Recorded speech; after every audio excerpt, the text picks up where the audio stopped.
In just 6 days, in 1967, the entire map of the Middle East was redrawn. The world watched as Israel, a nation born from war, faced a coalition determined to erase it. Both sides, after the conflicts of 1948 and 1956, knew a final reckoning was coming. The stage was set for a lightning war that would defy all expectations. What followed was a masterclass in military deception and speed, born from a single, dangerous lie. The fuse was lit in May. Soviet intelligence passed Egypt a critical warning. Israel was massing its army to invade Syria.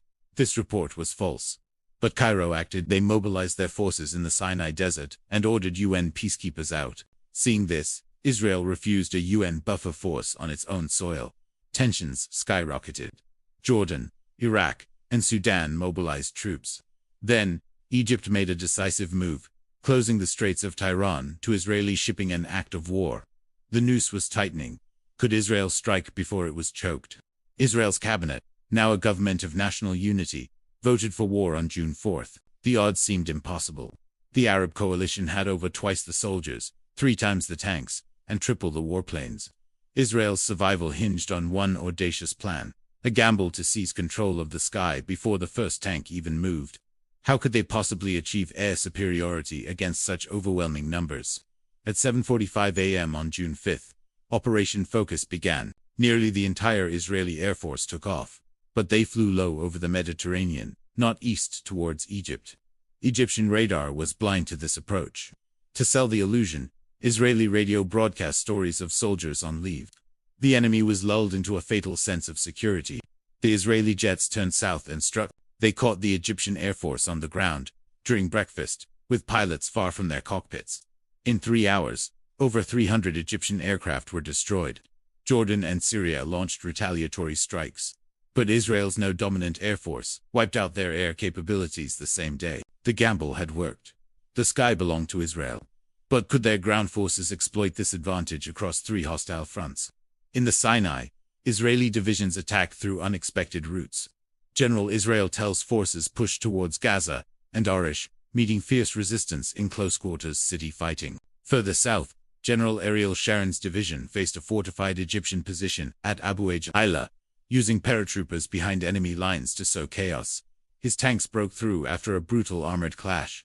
Then, Egyptian command panicked. Hearing of Abu Agila's fall, Field Marshal Amr ordered a full, disordered retreat from the Sinai. This command would turn an orderly army into a chaotic, fleeing mass. Israeli air power hammered the retreating columns. By June 8th, the vast Sinai Peninsula was in Israeli hands. On the Jordanian front, Israel had hoped to avoid a 2-front war, but King Hussein, convinced by false reports of Egyptian victories, opened fire.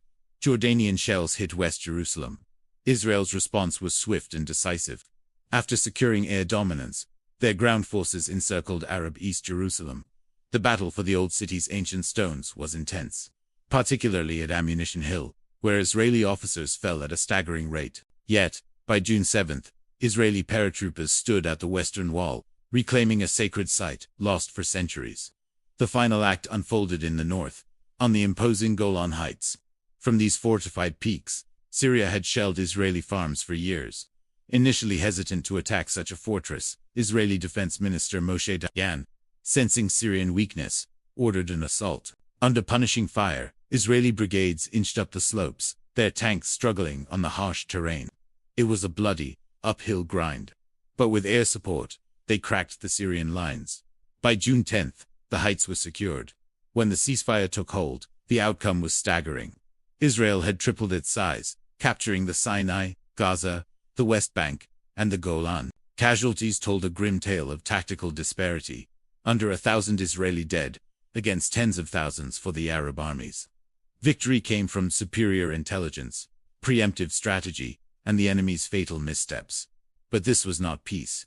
It was a tense, new status quo, setting the stage for future conflicts. The Six-Day War remains a pivotal study in modern warfare.